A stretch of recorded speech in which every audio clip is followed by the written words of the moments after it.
ସ୍ୱାଗତ। ଆଜି ଆମେ ଗୋଟେ ଶବ୍ଦକୁ ନେଇ ଟିକେ କଥା ହେବା। ଶବ୍ଦଟା ହେଉଛି କମ୍ପ୍ୟୁଟର। ମାନେ ଏତେ ସାଧାରଣ ଶବ୍ଦ, ହେଲେ ଏହାର ମୂଳ କଥା କ'ଣ କେବେ ଭାବିଛନ୍ତି?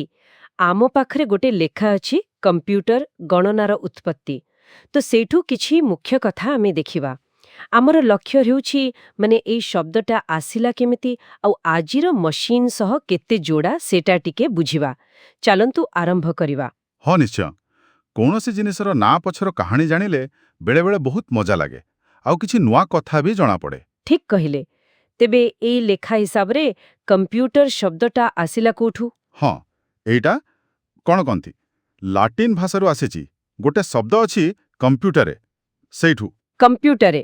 ଆଚ୍ଛା, ଏଇଟା ମାନେ ସେ ଗଣନା କରିବା ତ?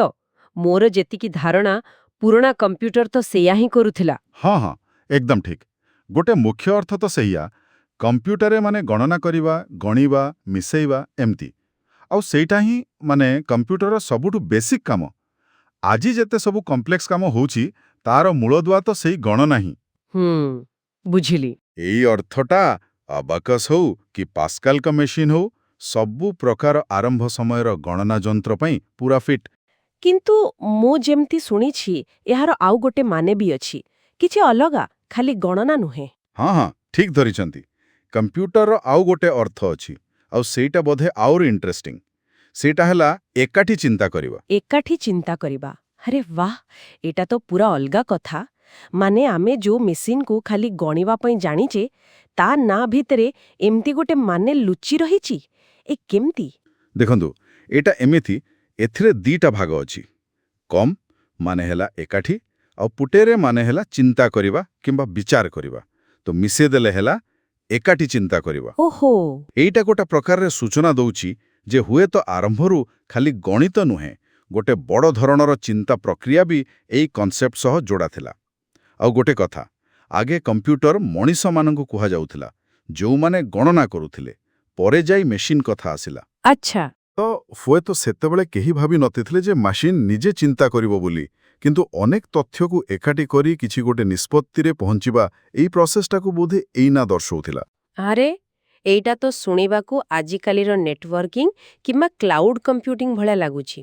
ମାନେ ଯେଉଁଠି ବହୁତ ଗୁଡ଼େ କମ୍ପ୍ୟୁଟର ମିଶିକି କାମ କରନ୍ତି। ଗୋଟେ ପ୍ରକାରେ ସେମାନେ ତ ଏକାଠି ଚିନ୍ତା କରୁଛନ୍ତି ନା? ବାଃ, ବହୁତ ଭଲ ପଏଣ୍ଟ। ହଁ ହଁ, ଏଇ ଏକାଠି ଚିନ୍ତା କରିବା ଅର୍ଥଟା ଆଜିକାଲିର ଇଣ୍ଟରକନେକ୍ଟେଡ୍ ଦୁନିଆରେ ବେଶ୍ ରେଲେଭେଣ୍ଟ ଲାଗୁଛି।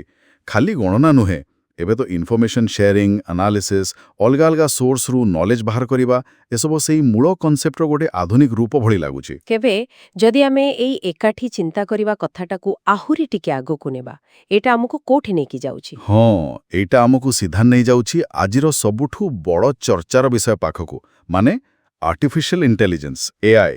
ଓହୋ, ଏଆଇ। ହଁ। ଯେତେବେଳେ ଆମେ କହୁଛେ ଯେ ମେସିନ୍ ଖାଲି ଗଣୁନି, ବରଂ ଶିଖୁଛି, ଡିସିସନ୍ ନେଉଛି କିମ୍ବା ପ୍ରୋବ୍ଲେମ୍ ସଲ୍ଭ କରୁଛି, ସେତେବେଳେ ଆମେ ପ୍ରକୃତରେ ସେଇ ଚିନ୍ତା କରିବା ଜୋନ୍ ଭିତରକୁ ପଶୁଛେ। ଏଇଟା ବହୁତ ଗୁରୁତ୍ୱପୂର୍ଣ୍ଣ କଥା। ତାହେଲେ ମୋଟାମୋଟି ଭାବେ ଏଇ ଲେଖାରୁ ଆମେ କ'ଣ ବୁଝିଲେ?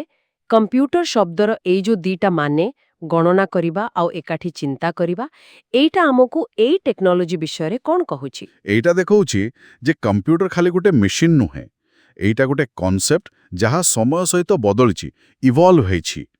ତାର ନାଁ ଭିତରେ ହିଁ ତାର ମୂଳ ଗାଣିତିକ କାମ ଆଉ ତାର ଭବିଷ୍ୟତର ଯୋଉ ସମ୍ଭାବନା ଅଛି, ମାନେ ଚିନ୍ତା କରିବାର କ୍ଷମତା, ସେ ଦିଟା ଯାକର ଝଲକ ରହିଛି। ତାହେଲେ ଆମେ ଏଇ ଆଲୋଚନାକୁ ଗୋଟେ ବଢ଼ିଆ ପ୍ରଶ୍ନ ସହିତ ଶେଷ କରିପାରିବା, ନୁହେଁ କି? ହଁ ନିଶ୍ଚୟ।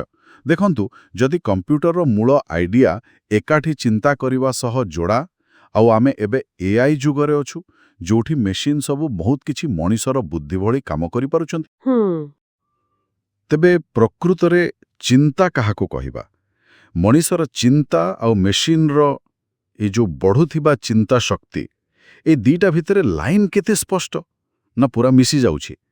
ଏଇଟା ଗୋଟେ ଏମିତି ପ୍ରଶ୍ନ ଯାହା ଆଗକୁ ବହୁତ ଡିସ୍କସନ୍ ଆଉ ରିସର୍ଚ୍ଚ ପାଇଁ ବାଟ ଖୋଲିଦେବ।